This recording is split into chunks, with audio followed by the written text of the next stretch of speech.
저는 30년을 한 남자의 아내로 살았습니다. 아침마다 그의 입맛에 맞춰 된장찌개를 끓이고 양복주름을 펴주고 현관문 밖까지 나가 조심히 다녀오세요 하고 손을 흔들던 평범한 아내였습니다. 어제도 그랬습니다. 어제도 아침 7시에 일어나 남편 도시락을 쌌습니다. 하지만 그게 마지막이 될 줄은 몰랐죠. 부인, 정신 차리세요. 남편분이 쓰러지셨대요. 며느리의 다급한 목소리에 정신을 차렸을 때 저는 이미 응급실 복도를 달리고 있었습니다. 손에 쥔 남편의 구두는 아직 따뜻했어요. 점심시간에 갑자기 쓰러졌다고 했습니다. 뇌출혈입니다. 최선을 다했지만 의사 선생님의 말은 거기까지밖에 들리지 않았습니다. 사흘 뒤 장례식장.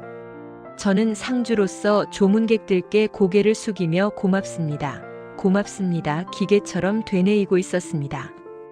검은 상복 속에서 눈물도 말라버린 채로. 그때였습니다. 저기요. 뒤에서 들린 낯선 여자의 목소리. 돌아보니 40대 중반쯤 되어 보이는 단정한 여자가 고등학생쯤 되는 남학생의 손을 잡고 서 있었습니다. 실례지만 누구신지? 제 물음에 그 여자는 떨리는 목소리로 대답했습니다. 저도 그분의 아내였습니다. 20년째. 순간 장례식장의 모든 소리가 멈춘 것 같았습니다. 뭐라고요? 죄송해요. 저도 오늘에서야 알았어요. 당신이 있다는 걸. 그 여자가 꺼낸 건 남편의 지갑이었습니다. 제가 작년 생일에 선물한 바로 그 회색 지갑. 이게 고인의 사무실 책상 서랍에 있었다고 하더라고요. 열어보니 지갑 안에는 사진 2장이 나란히 꽂혀 있었습니다. 왼쪽에는 우리 가족, 결혼 25주년 때 찍은 사진. 남편과 저 그리고 대학생인 딸과 군대 간 아들. 오른쪽에는 그 여자와 남편 그리고 앞에 서 있는 남학생. 배경은 제가 가본 적 없는 놀이공원. 세 사람 모두 환하게 웃고 있었습니다. 이게 무슨... 손이 떨려서 지갑을 떨어뜨렸습니다. 주변 조문객들이 수군대기 시작했습니다. 저게 무슨 일이야? 설마 바람을 피운 거야? 아이고, 저 상주 양반 불쌍하게. 딸아이가 달려와 제 팔을 붙잡았습니다. 엄마, 저 여자가 누구예요? 왜 아빠 지갑을 가지고 있어요? 저는 대답할 수가 없었습니다. 그 여자는 조용히 말했습니다. 장례식을 치르시는 동안은 제가 물러나 있겠습니다. 하지만 재산 문제는 나중에 꼭 이야기 나눠야 할 것 같아요. 제 아들도 고인의 자식이니까요. 그리고는 돌아섰습니다. 잠깐만요. 제가 소리쳤습니다. 20년이라고 하셨죠? 20년 동안 어떻게... 제가 모르게. 여자가 뒤돌아보며 씁쓸하게 웃었습니다. 저도 묻고 싶네요. 30년 동안 어떻게 당신은 몰랐냐고. BGM 긴장감 있는 현악선율. 그날 밤 저는 남편의 옷장을 뒤졌습니다. 양복 안주머니에서 나온 명함. 수진 010XXXXXXXX. 뒷면에 남편의 손글씨로 이렇게 적혀 있었습니다. 금요일 6시 잊지 마. 금요일. 남편이 늘 회사 회식이라며 늦게 들어오던 바로 그날. 서랍에서 또 다른 휴대폰이 나왔습니다. 제가 본 적 없는 폰. 켜보니 잠금이 안 되어 있었습니다. 문자함을 열었습니다. 여보, 오늘 준혁이 학교 끝나고 같이 저녁 먹자. 회사 회식 핑계 대고 나왔어. 보고 싶었어. 다음 주 준혁이 생일인데 케이크는 당신이 골라줘. 손가락이 떨려서 폰을 놓칠 뻔했습니다. 준혁이. 그 남학생 이름이었습니다. 다음 날 새벽 저는 남편의 서재에 앉아 있었습니다. 책장 뒤에 숨겨진 가계부를 발견했습니다. 왼쪽 페이지에는 우리 집 생활비, 오른쪽 페이지에는 제2가정 지출이라고 적혀 있었습니다. 20년치. 매달 정확히 반씩 나눠져 있었습니다. 생활비, 학원비, 명절 용돈, 심지어 냉장고 고장 수리비까지 두 집의 모든 것이 공평하게 기록되어 있었습니다. 당신은 도대체 누구였어요? 저는 남편의 영정 사진을 보며 중얼거렸습니다. 사진 속 남편은 여전히 환하게 웃고 있었습니다. 마치 아무 일도 없었다는 듯이. 장례식이 끝난 지 일주일.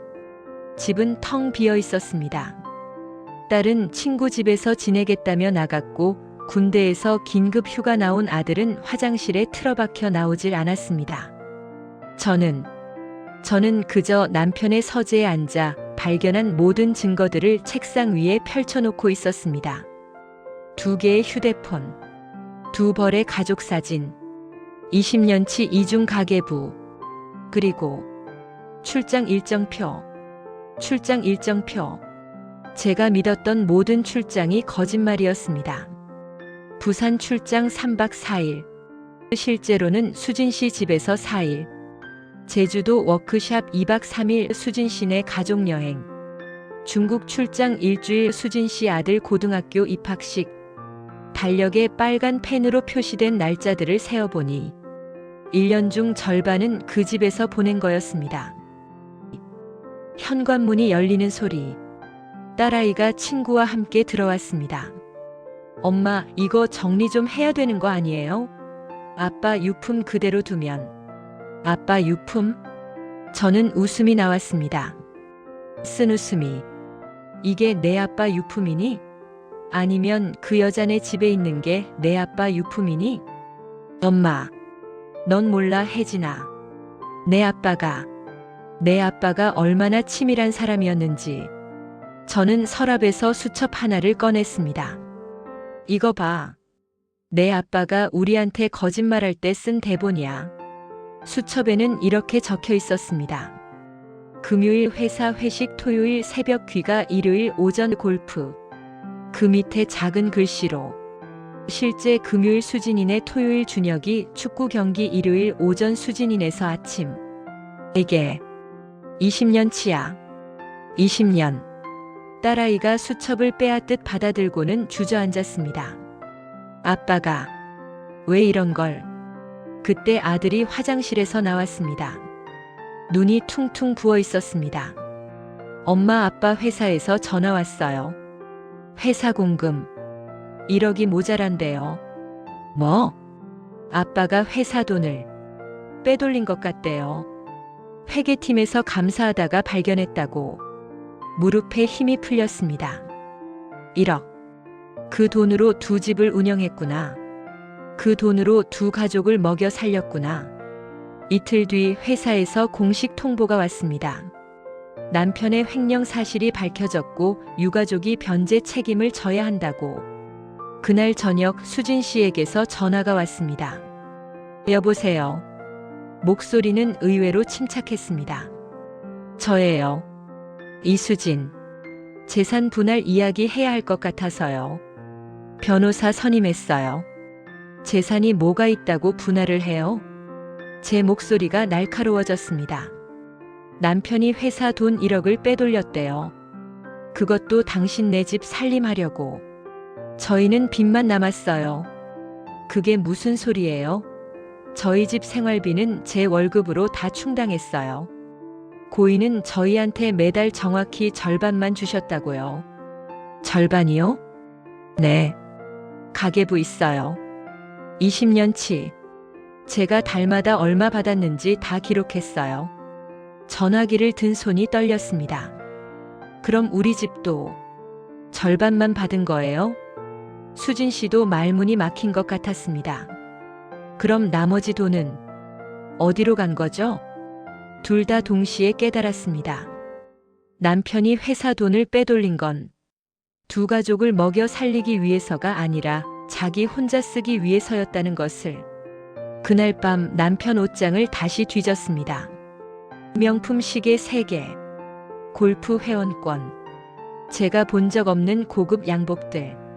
서랍 깊숙한 곳에서 호텔 예약 확인서가 나왔습니다. 제주도 신라 호텔 스위트룸 1박 120만 원. 날짜를 보니 작년 제 생일이었습니다. 당신은 제주도 호텔에서 혼자 생일을 보내고 저는 그날을 기억했습니다. 남편이 중요한 거래처 접대라며 나간 날, 저는 딸아이랑 집에서 미역국을 끓여 먹었습니다. 딸이 엄마 생일인데 외식할까요?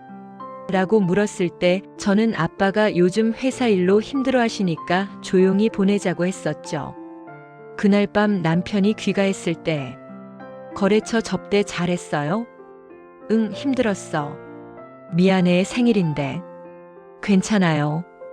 내년엔 같이 축하해요.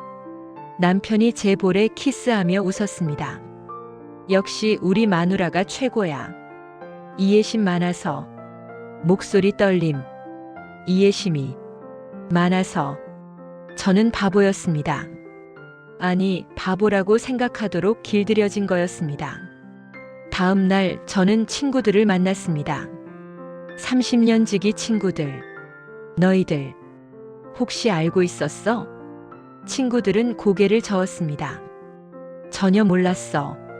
형부가 그럴 사람 같지 않았는데 너무 착해 보였잖아. 맨날 와이프 사랑한다고. 그 말에 울음이 터졌습니다. 30년을 어떻게 속일 수가 있어? 친구가 제 손을 잡았습니다. 민영아, 내 잘못이 아니야. 하지만 다들 그렇게 말해. 내가 남편 관리를 못해서 그렇다고. 내가 여자로서 매력이 없어서 남편이 바람 피운 거라고. 누가 그런 소리를 해? 시댁에서. 어제 큰 시누이가 전화했어. 재수 씨가 남편한테 잘해줬으면 이런 일이 없었을 거 아니냐고. 친구들이 분노했습니다. 미쳤네. 30년을 이중 생활한 게 내 잘못이야? 하지만 저는 알고 있었습니다.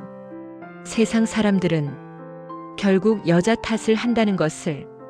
남편이 바람 피우면 아내가 집안 살림을 못해서, 남편이 술 먹으면 아내가 스트레스를 줘서, 남편이 사고 치면 아내가 남편을 제대로 못 봐서.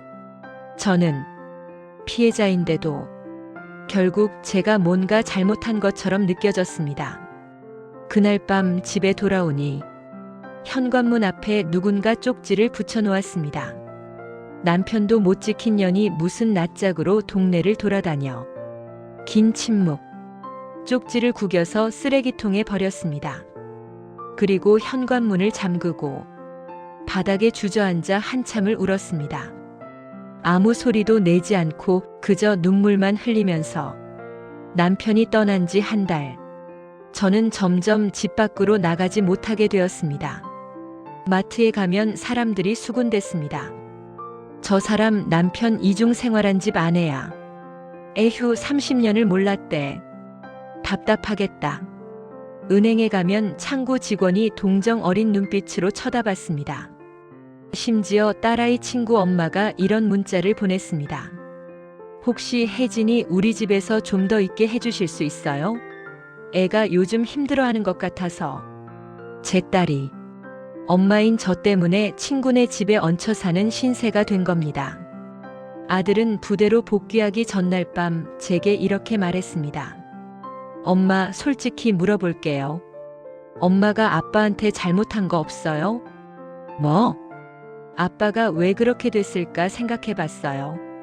20년이나 다른 여자랑 살려면 집이 너무 불편했던 거 아닐까요? 가슴에 못이 박히는 것 같았습니다. 민수야, 엄마가 뭘 잘못했다고 생각하는데? 엄마는 항상 아빠한테 잔소리 많이 했잖아요. 늦게 들어오면 화내고 술 마시면 화내고. 그리고 항상 피곤하다고 하시고 아빠랑 데이트도 안 하려고 하시고. 더 이상 듣고 싶지 않았습니다. 민수야, 그만해. 엄마, 저는 진짜 궁금해서 물어보는 거예요. 아빠가 왜 그랬을까? 나가줄래? 엄마 좀 혼자 있고 싶어. 아들이 나간 후 저는 화장대 앞에 앉았습니다.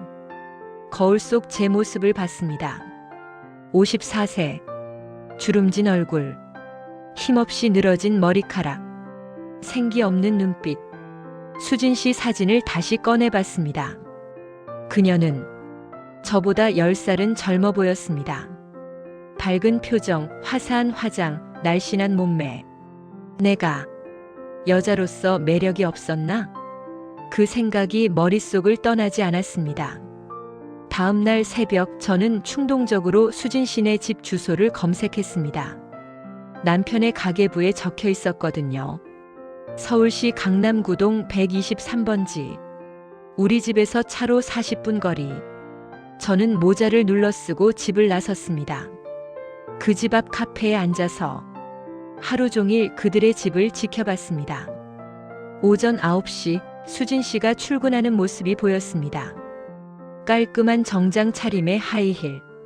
아, 저 사람은 직장인이구나. 오후 4시쯤 고등학생 아들이 학원 가방을 메고 나왔습니다. 키가 크고 남편을 닮았습니다. 가슴이 아팠습니다. 저 아이도 내 남편의 아들이구나. 저녁 7시 수진 씨가 퇴근해서 돌아왔습니다. 편의점에서 장을 봐서 손에 가득 짐을 들고 혼자서. 아무도 마중 나오지 않았습니다. 아무도 짐을 들어주지 않았습니다. 그 모습을 보니 이상하게도 동질감이 느껴졌습니다. 이 사람도 혼자였구나. 며칠 뒤 저는 용기를 내서 수진 씨에게 문자를 보냈습니다. 한번 만나서 이야기할 수 있을까요? 답장은 금방 왔습니다. 좋아요. 내일 2시 카페에서 만나요. 다음 날 카페에서 수진 씨를 마주했습니다. 서로 한참 동안 말이 없었습니다. 결국 수진 씨가 먼저 입을 열었습니다. 처음 뵙겠습니다. 이수진입니다. 김민영이에요. 먼저 사과드릴게요. 저도 몰랐어요. 당신이 있다는 걸. 20년 동안요? 네. 20년 동안. 저는 믿을 수가 없었습니다. 어떻게 그게 가능해요? 20년을. 수진 씨가 커피잔을 돌리며 말했습니다. 고인은 제게 이렇게 말했어요. 본인은 이혼한 남자고 전처와 자식들이 있지만 연락하고 지내지 않는다고. 그래서 저는 믿었다는 거죠? 네. 바보같이. 수진 씨의 눈에서 눈물이 흘렀습니다. 저는 사랑한다고 생각했어요. 그 사람을. 저도 눈물이 났습니다. 저도요. 30년 동안 우리는 한참을 울었습니다. 같은 남자를 사랑했던 두 여자가, 같은 남자에게 속았던 두 피해자가. 근데 말이에요. 수진 씨가 눈물을 닦으며 말했습니다. 재산 문제는 어떻게 하실 건가요? 법적으로는 제 아들도. 순간 다시 적이 된 기분이 들었습니다. 재산이요? 빚밖에 없는데요. 회사 횡령금 1억, 집 담보 대출 5천, 신용 대출 3천. 그게 무슨 소리예요? 고인명의 적금이 3억이 있다고 하던데요. 적금요? 저는 처음 듣는 얘기였습니다. 고인 회사 동료한테 들었어요. 매달 적금을 넣었다고. 그날 밤 저는 남편의 서류들을 다시 뒤졌습니다. 그리고 발견했습니다. 제 명의로 된 적금 통장. 하지만 제가 만든 적 없는 통장이었습니다. 도장도 제 도장이 아니었습니다. 제 명의를 도용해서 통장을 열어보니 잔액이 2억 8천만 원. 20년 동안 매달 100만 원씩 적립된 거였습니다. 그리고 수익자가 긴급시 수익자 이수진. 남편은 제 명의를 도용해서 적금을 만들고 수익자는 수진 씨로 해놓은 겁니다. 저는 이용당한 거였습니다. 끝까지. 그날 밤 저는 결심했습니다. 이대로는 안 돼. 진실을 밝혀야 해. 남편이 왜 이랬는지, 어떻게 이게 가능했는지, 우리가 놓친 게 뭔지 모든 걸 밝혀내기로. 그리고 그 진실로 제 인생을 되찾기로. 적금 통장을 발견한 다음 날 누군가 집 초인종을 눌렀습니다. 누구세요? 사모님, 저 김태수입니다. 사장님 회사 격리팀장이었던 남편 회사 직원. 문을 열자 40대 초반의 남자가 서 있었습니다. 갑자기 찾아와서 죄송합니다. 드릴 말씀이 있어서요. 들어오세요. 거실에 앉은 김 팀장은 서류 봉투를 꺼냈습니다. 이게 뭔가요? 사장님이. 횡령한 돈의 흐름입니다. 어떻게 이걸? 제가 격리팀장이었으니까요. 감사 전부터 알고 있었습니다. 그럼 왜 진작 말씀을? 김 팀장이 고개를 숙였습니다. 죄송합니다. 사장님이 저희 가족도 도와주셨거든요. 제 아들 수술비를. 그래서 눈 감아준 거였습니다. 서류를 펼쳐보니 남편이 빼돌린 돈은 1억이 아니었습니다. 5년 동안 총 5억. 5억이요? 네. 1억은 회사에서 발견한 거고 나머지 4억은 제가 분식회계로 숨겨놨습니다. 그럼 이 돈은 어디로? 김 팀장이 다른 서류를 꺼냈습니다. 부동산입니다. 사장님이 경기도에 땅을 여러 개 사셨어요. 땅을? 네. 제 명의로 구입하시고 관리까지 맡기셨는데 사실 그 땅들은 모두 사모님과 수진 씨 명의로 돌아가게 되어 있었습니다. 왜요? 죽기 전에 이전 등기하려 했던 것 같습니다. 그런데 김 팀장이 말을 멈췄습니다. 갑자기 돌아가시는 바람에 저는 이해할 수가 없었습니다. 그럼 남편은 우리한테 뭔가 남겨주려고 한 거예요? 아닌 것 같습니다. 김 팀장이 또 다른 서류를 보여줬습니다. 유언장이었습니다. 공증받지 않은 남편의 육필 유언장. 나 김준호는 모든 재산을 다음과 같이 분배한다. 1. 경기도 소재 토지 3필지 장남 김민수에게. 2. 서울 소재 아파트 장녀 김혜진에게. 3. 적금 및 예금 차남 이준혁에게. 4. 회사 주식 김민영, 이수진에게 각각 50%씩. 차남. 이준혁이요? 수진 씨 아드님입니다. 저는 웃음이 나왔습니다. 우리 애들은 부동산을 주고 수진 씨 아들한테는 현금을 준다고요? 그게 다가 아닙니다, 사모님. 김 팀장이 마지막 서류를 꺼냈습니다. 생명보험 증서. 수익자란에는 1순위 이준혁, 2순위 김민영, 이수진. 보험금 10억. 이게 무슨? 사장님은 준혁 군을 가장 아꼈던 것 같습니다. 그 말에 뭔가가 무너져 내렸습니다. 우리 아들 민수는 군대에서, 우리 딸 혜진이는 대학에서 그렇게 열심히 살고 있는데 남편의 마음속 1순위는 수진 씨 아들이었던 겁니다. 왜 그랬을까요? 김 팀장이 조심스럽게 말했습니다. 준혁 군이 사장님을 많이 닮았거든요. 성격도 외모도. 우리 민수도 닮았는데 사모님 아드님은 사모님을 더 많이 닮으셨잖아요. 아, 그래서였구나. 남편은 자기를 닮은 아들을 더 사랑했던 거구나. 휴대폰이 울렸습니다. 수진 씨였습니다. 여보세요? 김민영 씨, 우리 만나야겠어요. 지금 당장. 무슨 일이에요? 준혁이가. 학교 선생님한테 전화 왔어요. 준혁이가 친구들한테 우리 아빠는 재벌이었다고 자랑하고 다닌대요. 뭐라고요? 보험금 얘기를 어떻게 알았는지. 친구들한테 10억 받는다고 떠벌리고 다닌다는 거예요. 1시간 뒤 수진 씨와 다시 만났습니다.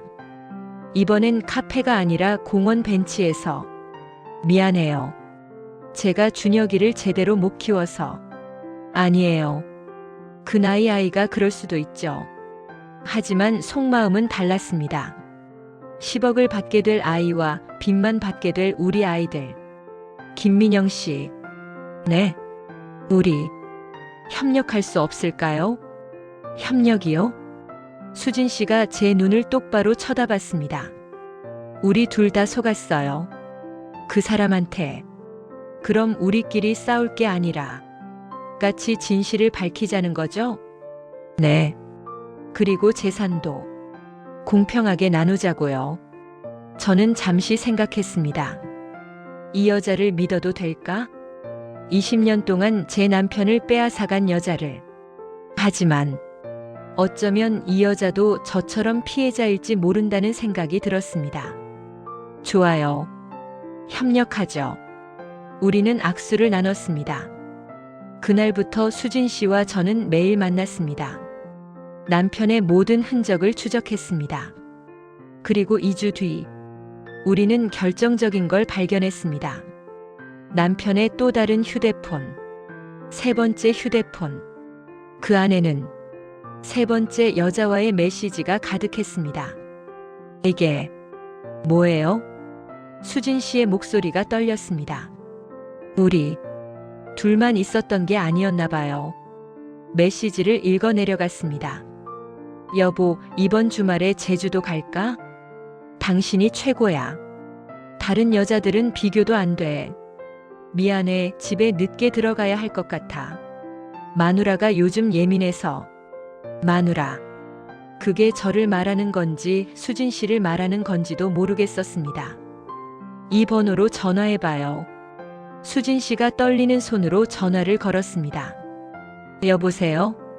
전화기 너머로 젊은 여자의 목소리가 들렸습니다. 누구세요?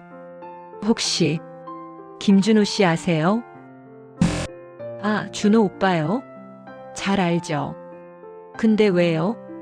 준호 오빠가 돌아가셨어요. 네. 언제요? 한 달 전에. 전화기 너머로 흐느끼는 소리가 들렸습니다. 어떻게 그럴 수가. 저한테 연락도 안 하고. 수진 씨가 전화를 끊었습니다. 우리는 한참을 말없이 앉아 있었습니다. 우리 정말 바보였네요. 수진 씨가 중얼거렸습니다. 30년, 20년. 그 시간이 다 거짓이었어요. 저는 대답할 수가 없었습니다. 그저 남편의 영정 사진을 보며 생각했습니다. 당신은 도대체 누구였어요? 세 번째 여자. 이름은 박지은 32세. 수진 씨와 제가 그녀를 만난 건 그로부터 사흘 뒤였습니다. 강남의 한 카페. 앳된 얼굴의 여자가 울먹이며 앉아 있었습니다. 안녕하세요. 박지은 씨는 우리를 보자 울음을 터뜨렸습니다. 죄송해요. 정말 몰랐어요. 준호 오빠가 결혼한 줄. 몇 년이나 만났어요? 제 물음에 그녀가 고개를 들었습니다. 5년이요. 준호 오빠가 이혼했다고 했어요. 전처랑 잘 안 맞아서 헤어졌다고. 또 같은 거짓말. 오빠는 저한테 정말 잘해줬어요. 생일마다 선물 사주고 여행도 자주 가고. 수진 씨가 끼어들었습니다. 제주도 신라호텔 작년 5월에 갔죠? 어떻게 아세요? 그날이 제 생일이었거든요. 박지은 씨의 얼굴이 하얗게 질렸습니다. 제가 말했습니다. 그날이 제 생일이기도 했어요. 세 여자는 한참을 말없이 앉아 있었습니다. 같은 날 같은 남자에게서 서로 다른 거짓말을 들었던 세 여자. 오빠가 왜 이러셨을까요? 박지은 씨가 물었습니다. 저도 알고 싶었습니다. 혹시 오빠가 이상한 행동한 거 없었어요? 이상한 행동이요? 갑자기 화를 낸다거나 밤에 악몽을 꾼다거나. 박지은 씨가 잠시 생각하더니 말했습니다. 술 드시면 가끔 울었어요. 울었다고요? 네. 내가 왜 이렇게 됐을까? 엄마한테 미안하다. 이런 말하면서요. 엄마. 남편의 어머니는 20년 전에 돌아가셨습니다. 제가 시어머니를 모신 건 겨우 10년. 시어머님. 문득 기억이 났습니다. 시어머니가 돌아가시기 직전 병실에서 하신 말씀. 며느리. 우리 준호 잘 부탁해요. 저 애는 아버지를 너무 많이 닮아서. 어머님 무슨 말씀이세요? 그냥 잘 지켜봐줘요. 저 애가 아버지처럼 되지 않게. 그때는 무슨 뜻인지 몰랐습니다. 그날 밤 저는 시댁 창고에 보관 중인 시어머니 유품을 꺼냈습니다. 오래된 상자 하나. 먼지를 털고 열어보니 일기장이 나왔습니다. 시어머니의 일기. 30년 전 일기를 펼쳤습니다. 1995년 3월 5일. 오늘도 남편이 늦게 들어왔다. 술 냄새와 함께 다른 여자 향수 냄새가 났다. 하지만 아무 말도 하지 못했다. 준호가 아빠 눈치를 보며 방에 숨어 있었다. 1995년 8월 20일. 남편이 또 바람을 피웠다. 이번엔 회사 여직원이라고 한다. 준호에게 들키지 않으려 했지만 아이는 다 알고 있다. 준호가 물었다. 엄마, 왜 참아요? 나는 대답할 수 없었다. 1997년 12월 10일. 남편이 또 다른 여자와 아이를 낳았다는 걸 알았다. 이혼하고 싶다. 하지만 준호 때문에 참는다. 준호가 아빠처럼 자라지 않기를 매일 기도한다. 2000년 5월 15일. 준호가 대학생이 되었다. 여자친구가 생겼다며 소개시켜 주겠다고 한다. 착한 아이 민영이라는 친구다. 준호야, 제발 내 아버지처럼 살지 마라. 일기장을 덮었습니다. 손이 떨렸습니다. 시아버지도 똑같았던 거였습니다. 그리고 남편은 아버지를 그대로 닮아간 거였습니다. 다음 날 수진 씨에게 일기장을 보여줬습니다. 이게 남편 아버지도 똑같았대요. 이중생활. 그럼 유전인가요? 아니에요. 학습된 거예요. 제가 단호하게 말했습니다. 어릴 때부터 아버지가 거짓말하는 걸 보고 자랐으니까 그게 정상인 줄 알고 자란 거예요. 하지만 그게 변명이 될 수는 없잖아요. 물론이죠. 우리는 남편의 어린 시절 사진을 찾아봤습니다. 10살 때 사진. 아버지와 어머니 사이에 서 있는 어린 준호. 얼굴에 미소가 없었습니다. 이 아이가 어떻게 이렇게 됐을까요? 중학교 때 사진. 여전히 무표정. 고등학교 때 사진. 처음으로 웃고 있었습니다. 옆에는 한 여학생이 서 있었습니다. 사진 뒷면에 이렇게 적혀 있었습니다. 준호와 수정이 1990년. 수정이가 누구예요? 수진 씨가 물었습니다. 저도 처음 보는 이름이었습니다. 그날 밤 남편의 고등학교 동창회 회장에게 전화했습니다. 혹시 수정이라는 여학생 기억하세요? 아, 이수정? 준호 첫사랑이었지. 첫사랑이요? 응. 둘이 정말 다정했어. 근데 대학 가면서 헤어졌대. 수정이가 유학 갔거든. 그 후로는요? 글쎄. 준호가 한참 힘들어했다던데. 한 2년 정도? 전화를 끊고 남편의 대학교 졸업 앨범을 꺼냈습니다. 그리고 발견했습니다. 앨범 뒷면에 붙어있는 작은 사진. 남편과 한 여자. 여자 얼굴에는 X 표시가 되어 있었습니다. 뒷면에 남편의 글씨로 수정아, 미안해. 나는 너처럼 순수하게 사랑할 수 없는 사람이야. 아빠를 닮았나 봐. 모든 퍼즐이 맞춰지기 시작했습니다. 남편은 사랑하는 법을 몰랐던 겁니다. 아버지에게서 배운 건 거짓말뿐이었으니까. 첫사랑에게 상처받은 후로는 진심으로 사랑하는 게 두려웠던 거겠죠. 그래서 3명의 여자를 동시에 만났던 겁니다. 누구에게도 전부를 주지 않기 위해서. 다음 날 수진 씨가 울면서 전화했습니다. 준혁이가 가출했어요. 뭐라고요? 학교에서 아빠 얘기로 놀림받았나 봐요. 내 아빠는 바람둥이였대? 이런 식으로. 준혁이가 지금 어디 있어요? 모르겠어요. 전화도 안 받고. 저는 즉시 차를 몰고 수진 씨 집으로 갔습니다. 준혁이 방을 수색했습니다. 그리고 책상 서랍에서 남편이 준혁이에게 쓴 편지를 발견했습니다. 준혁아, 아빠가 너한테 미안하구나. 아빠는 너를 가장 사랑한다. 왜냐하면 너는 아빠를 가장 닮았거든. 하지만 준혁아, 아빠처럼 살지는 마라. 아빠는 행복하지 않았어. 거짓말 속에서 사는 건 너무 외로운 일이야. 너는 정직하게 살아라. 한 사람만 진심으로 사랑하며 살아라. 약속해라, 아빠. 사랑하는 아들에게 아빠가. 편지를 읽고 나니 남편이 조금은 이해가 되었습니다. 아니, 이해하고 싶었는지도 모릅니다. 그날 밤 준혁이는 집으로 돌아왔습니다. 수진 씨가 안도의 전화를 했습니다. 찾았어요. 아빠 산소에 가 있었대요. 산소요? 네. 거기서 혼자 울고 있었대요. 우리는 모두 남편의 피해자인 동시에 남편도 누군가의 피해자였다는 걸 깨달았습니다.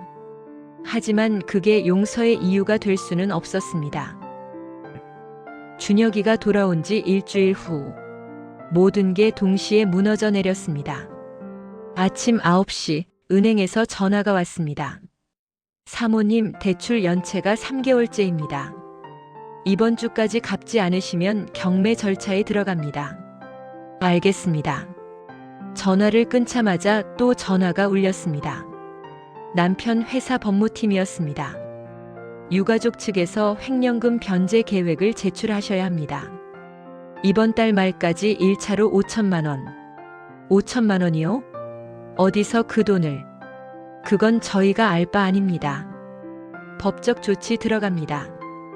또 전화가 끊기자마자 울렸습니다. 딸아이였습니다. 엄마, 나 학교 못 다니겠어. 혜진아, 왜? 애들이 다 알아. 아빠 얘기 SNS에 다 퍼졌어. 뭐가 퍼졌는데? 재벌 딸인 줄 알았더니 빚쟁이 딸이었네, 이런 거. 엄마, 나 죽고 싶어. 혜진아, 그런 소리 하지 마. 엄마는 몰라. 내가 얼마나 창피한지. 딸아이가 울면서 전화를 끊었습니다.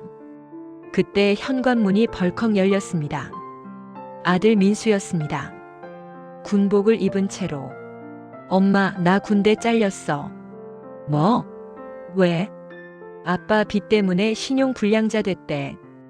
그래서 보안 업무 못한대. 그게 무슨? 엄마, 나 이제 어떻게 해? 군대도 제대로 못 마치고. 민수가 소파에 주저앉아 머리를 감쌌습니다. 저는 말을 잃었습니다. 그날 오후 수진 씨에게서 전화가 왔습니다.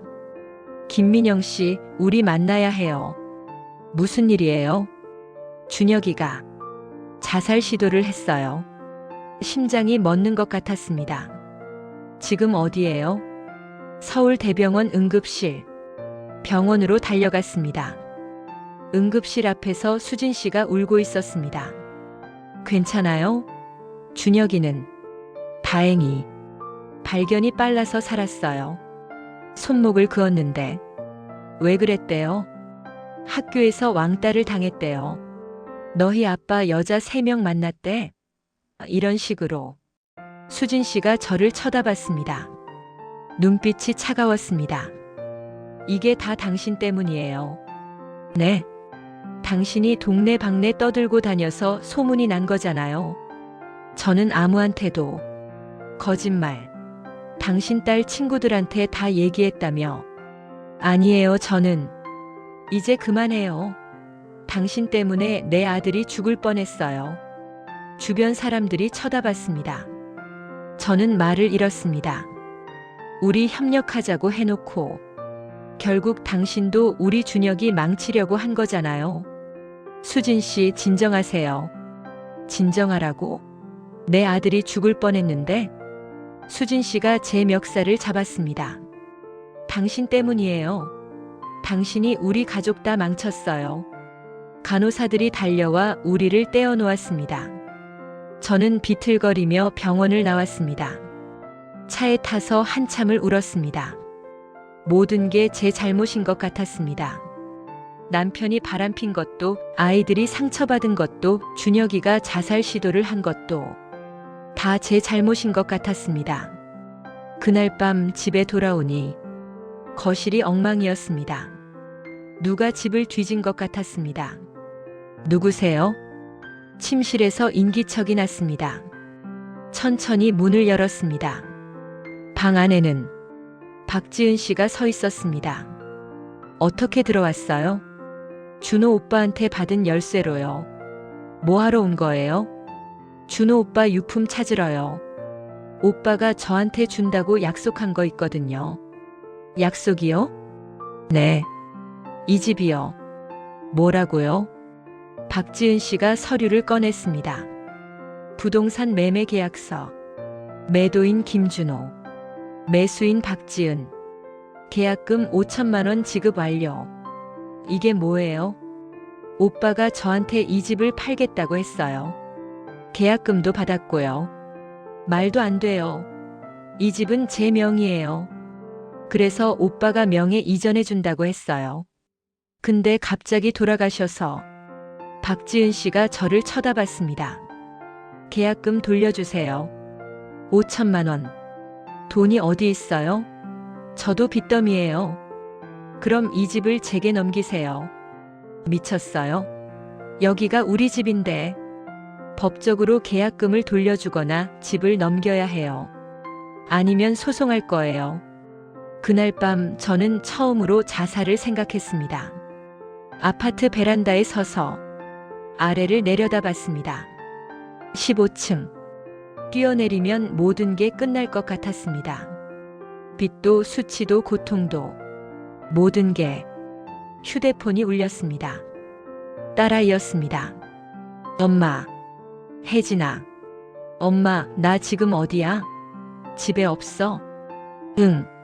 잠깐 나왔어. 엄마, 나 무서워. 집에 와줘. 혼자 있기 무서워.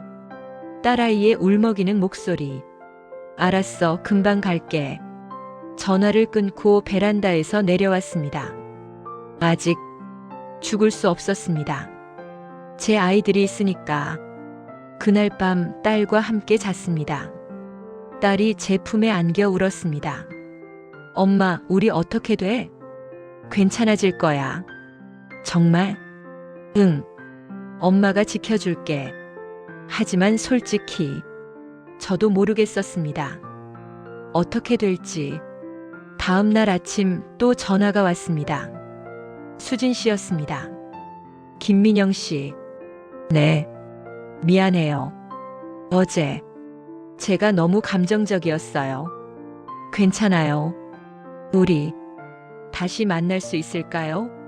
이야기할 게 있어요. 무슨 이야기요? 남편 일기장을 찾았어요. 진짜. 마지막 일기. 심장이 두근거렸습니다. 지금 만나요. 수진 씨가 건넨 일기장. 표지가 낡고 가장자리가 해졌습니다. 마지막 페이지를 펼쳤습니다. 남편이 세상을 떠나기 딱 일주일 전 쓴 글이었습니다. 2024년 10월 25일. 나는 오늘도 거짓말을 했다. 민영에게, 수진에게, 지은에게, 세 여자 모두에게. 민영은 내가 출장 간다고 믿었다. 수진은 내가 회사 야근한다고 믿었다. 지은은 내가 아프다고 믿었다. 사실 나는 병원에 있었다. 의사가 말했다. 6개월 뇌종양 말기 세 여자에게 말해야 하는데 차마 못하겠다. 어떻게 말해? 나 곧 죽어. 그런데 사실 나 3명의 여자랑 살았어. 이렇게?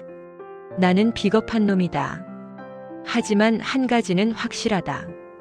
나는 세 여자 모두를 사랑했다. 민영은 내가 처음 만났을 때부터 엄마 같았다. 나를 감싸주고 이해해주고 기다려주는, 아버지한테 상처받은 내게 필요한 사람. 수지는 나와 같은 상처를 가진 사람이었다. 어릴 때 아버지한테 버림받았다고 했다. 우리는 서로의 아픔을 알았다.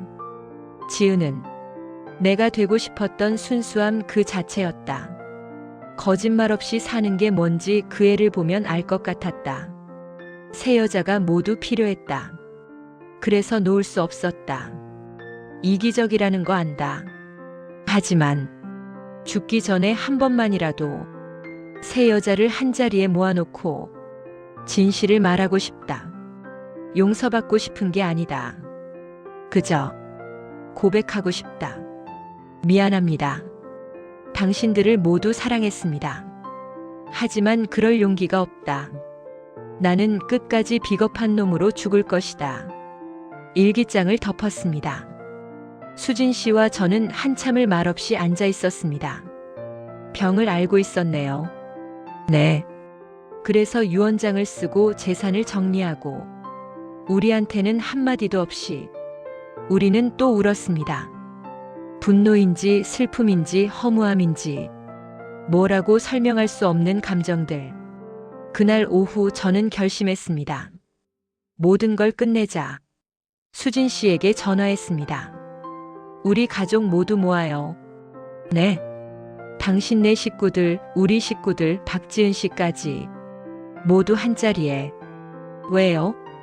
진실을 밝힐 거예요. 남편이 하지 못한 거. 일주일 뒤 모두가 모였습니다.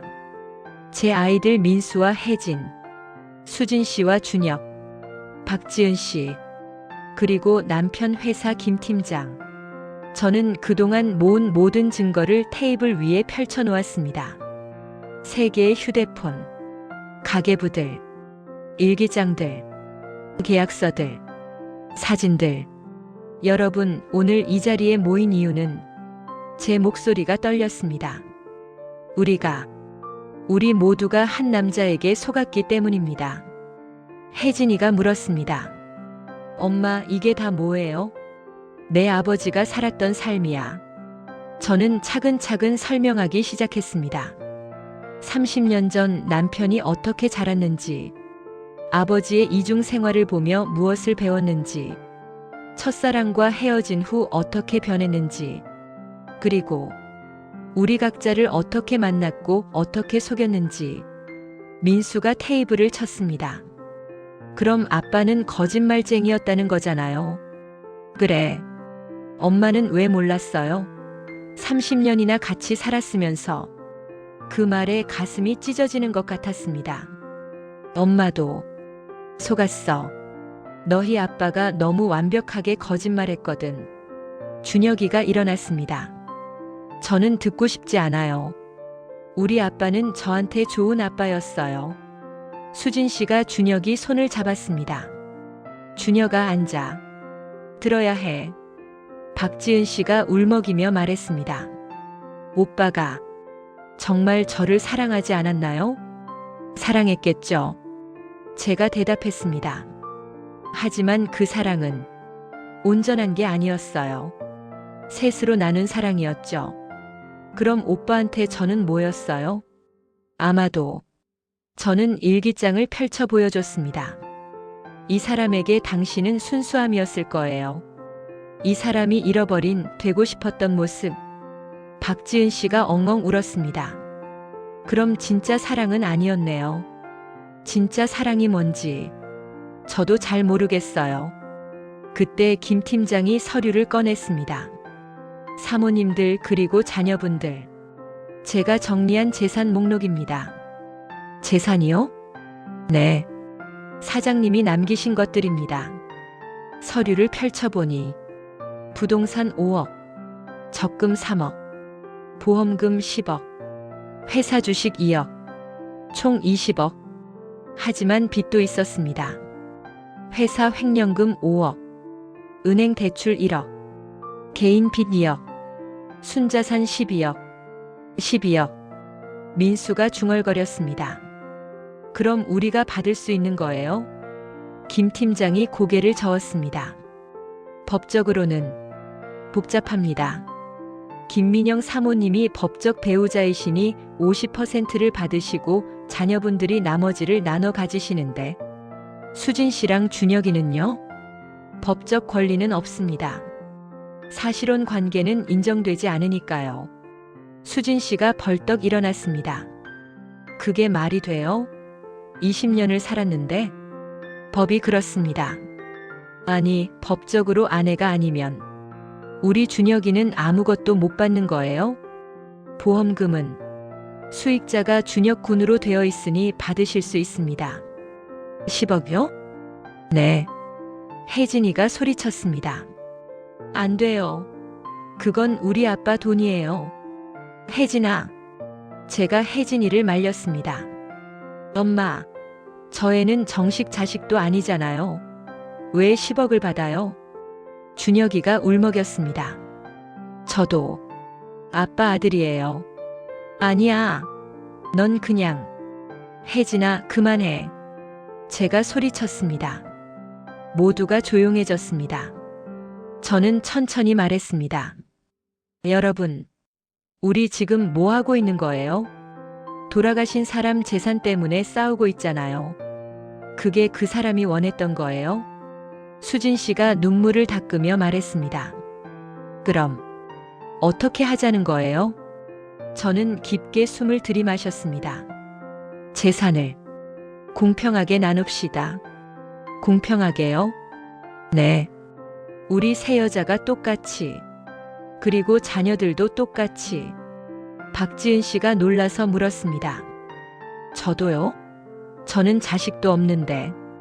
당신도 20년 동안, 아니 5년 동안 속았잖아요. 피해자예요. 김 팀장이 계산을 시작했습니다.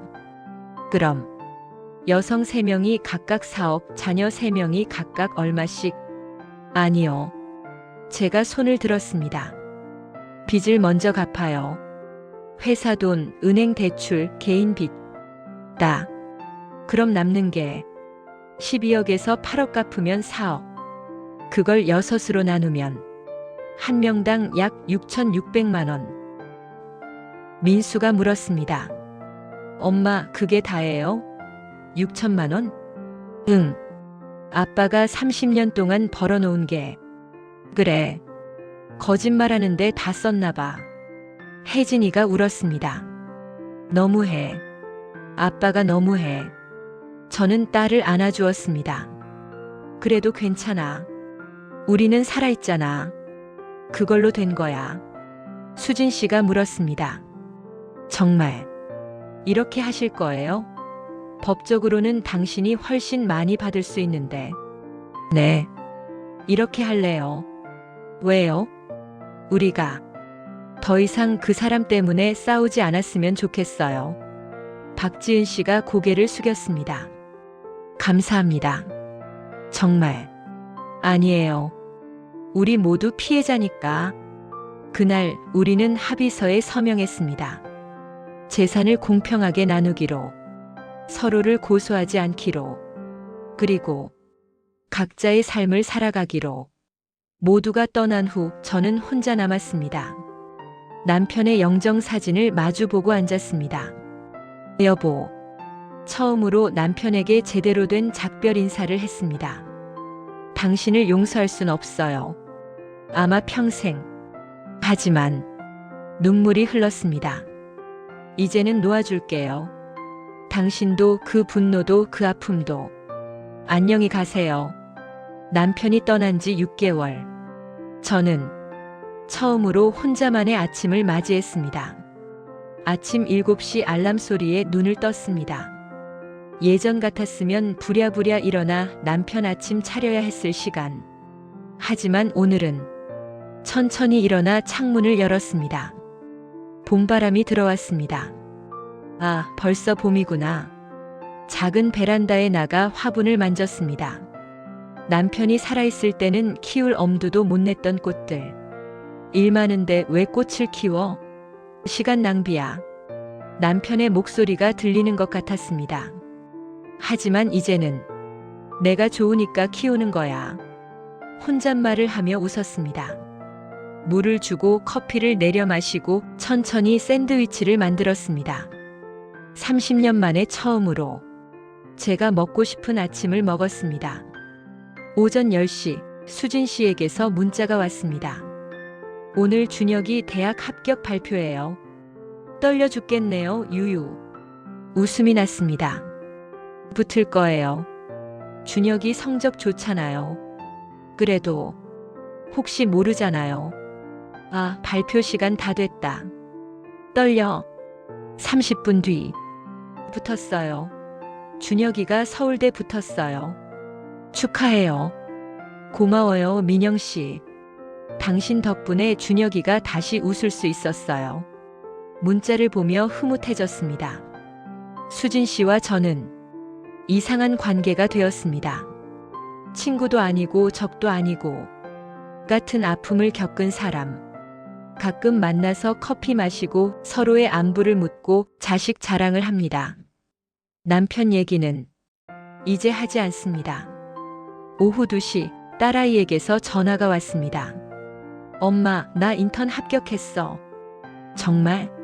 혜진아. 응. 광고회사 인턴. 6개월이긴 한데. 그래도 대단한데. 축하해. 엄마 덕분이야. 엄마가 내가 하고 싶은 거 해라고 했잖아. 혜진이는 그동안 아버지가 원하는 대로 경영학을 전공했습니다. 하지만 정작 하고 싶었던 건 디자인이었죠. 이제부터 내가 좋아하는 거 하면 돼. 응. 근데 엄마. 왜? 엄마도 뭔가 해. 엄마 하고 싶은 거. 엄마? 응. 엄마는 평생 아빠 뒷바라지만 했잖아. 이제 엄마 인생 살아. 전화를 끊고 생각했습니다. 내가 하고 싶은 게 뭐지? 30년 동안 저는 한 번도 그 질문을 해본 적이 없었습니다. 며칠 뒤 저는 동네 문화센터에 등록했습니다. 어떤 수업 들으실 거예요? 글쓰기요. 글쓰기? 어떤 글? 제 이야기를 쓰고 싶어요. 수강 신청을 하고 나오는데 한 여자분이 말을 걸었습니다. 혹시 김민영 씨 아니세요? 네. 저를 어떻게? 저 박영희예요. SNS에서 당신 이야기 봤어요. 아, 부끄러웠습니다. 제 이야기가 SNS에 떠돌아다니고 있다는 걸 알고 있었습니다. 남편 이중생활 30년 모른 아내. 이런 제목으로 저도 비슷한 일 겪었어요. 네. 제 남편도 바람 폈었거든요. 10년 동안 몰랐어요. 박영희 씨가 제 손을 잡았습니다. 힘들었죠? 네. 이젠 괜찮아요? 괜찮아지려고 노력 중이에요. 그거면 됐어요. 노력하는 거.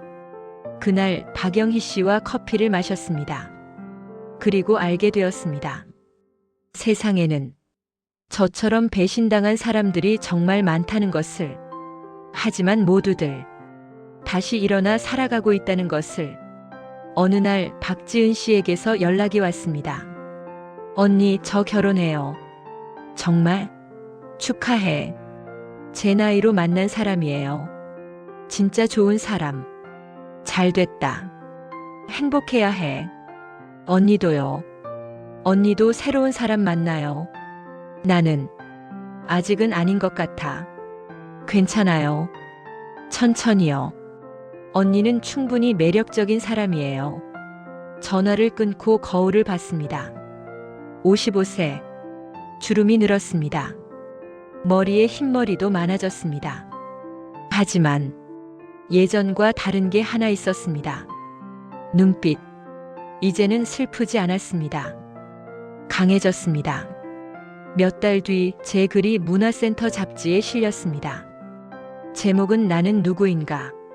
나는 30년 동안 누군가의 아내였다. 20년 동안 누군가의 엄마였다. 하지만 정작 나는 누구였을까? 55년을 살았지만 나를 위해 산 시간은 얼마나 될까? 이제야 알았다. 나는 김민영이라는 사람이라는 것을. 누군가의 아내나 엄마 이전에. 그리고 이제부터는 김민영으로 살아갈 것이다. 글을 읽은 선생님이 말씀하셨습니다. 민영 씨, 책을 써보는 건 어때요? 책요? 네.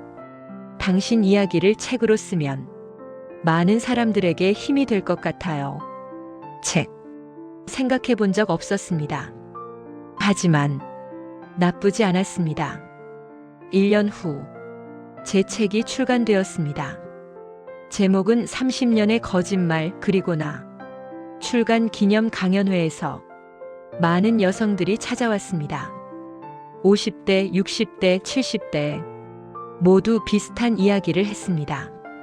저도 남편한테 속았어요. 저도 평생 참고 살았어요. 이제야 나를 찾고 싶어요. 강연이 끝나고 한 할머니가 다가오셨습니다. 작가님, 제가 70살인데 이제 시작해도 될까요? 물론이죠. 늦지 않았을까요? 저는 할머니 손을 잡았습니다. 저는 55살에 시작했어요. 할머니는 15년이나 더 있으세요. 할머니가 웃으셨습니다. 그리고 울었습니다. 고마워요. 용기를 줘서. 그날 밤 집에 돌아와 창가에 앉았습니다. 남편 영정 사진은 이제 서재에 있습니다. 거실에는 제 사진이 걸려 있습니다. 55세 처음으로 프로필 사진을 찍은 날, 환하게 웃고 있는 저. 휴대폰이 울렸습니다. 수진 씨였습니다. 민영 씨, 책 봤어요. 멋있더라. 고마워요. 우리 다음 주에 만날래요? 준혁이도 데리고. 좋아요. 우리 혜진이도 데리고 갈게요. 민수는요? 군대 복무 마치고 지금 복학 준비 중이에요. 잘 됐네요. 우리 애들 이제 형제처럼 지내면 좋겠어요. 저도요. 전화를 끊고 밤하늘을 봤습니다. 별이 많았습니다. 문득 남편에게 하고 싶은 말이 있었습니다. 여보, 당신 때문에 힘들었어요. 정말 많이. 하지만 미소가 지어졌습니다. 당신 덕분에 저를 찾았어요. 당신이 떠나고 나서야 내가 누군지 알게 됐어요. 그러니까 고마워요. 그리고 안녕. 별을 보며 생각했습니다. 앞으로 제 인생은 어떻게 될까? 모르겠습니다. 하지만 이제는 두렵지 않습니다. 왜냐하면 이번에는 제가 선택하는 인생이니까. 여러분, 제 이야기를 여기까지 들어주셔서 감사합니다. 혹시 지금 배신당한 아픔에 시달리고 계신가요? 누군가 때문에 내 인생이 망가진 것 같나요? 그렇다면 제가 드리고 싶은 말이 있습니다. 당신 잘못이 아닙니다. 당신은 충분히 잘했습니다. 그리고 아직 늦지 않았습니다. 지금부터 시작하면 됩니다. 당신의 인생을. 저는 김민영입니다. 55세 작가. 한 남자의 아내였지만 이제는 나 자신의 주인공입니다. 여러분도 여러분 인생의 주인공이 되세요. 책을 출간하고 2년 뒤 저는 상담센터를 열었습니다. 다시 나. 배신당한 여성들을 위한 심리 상담센터. 수진 씨가 같이 운영합니다. 준혁이는 대학을 졸업하고 변호사가 되었습니다. 가정폭력 피해자들을 무료로 돕는 변호사. 혜진이는 광고 디자이너가 되었습니다. 그리고 얼마 전 결혼했습니다. 민수는 군대를 마치고 사회복지사가 되었습니다. 엄마가 힘들었던 거 보면서 누군가를 돕고 싶었어요. 박지은 씨는 두 아이의 엄마가 되었습니다. 가끔 센터에 와서 자원봉사를 합니다. 그리고 저는 여전히 글을 씁니다. 두 번째 책을 준비 중입니다. 제목은 55세 처음으로 나를 사랑하다. 가끔 남편 생각이 납니다. 미워하지는 않습니다. 하지만 용서했다고도 할 수 없습니다. 그냥 이제는 제 인생에서 한 페이지일 뿐입니다. 중요한 페이지였지만 이제는 넘긴 페이지. 오늘도 저는 창가에 앉아 커피를 마십니다. 제가 좋아하는 시간에 제가 좋아하는 음악을 들으며 제가 하고 싶은 일을 합니다. 이것이 진짜 제 인생입니다. 당신의 인생도 당신이 주인공이길 바랍니다.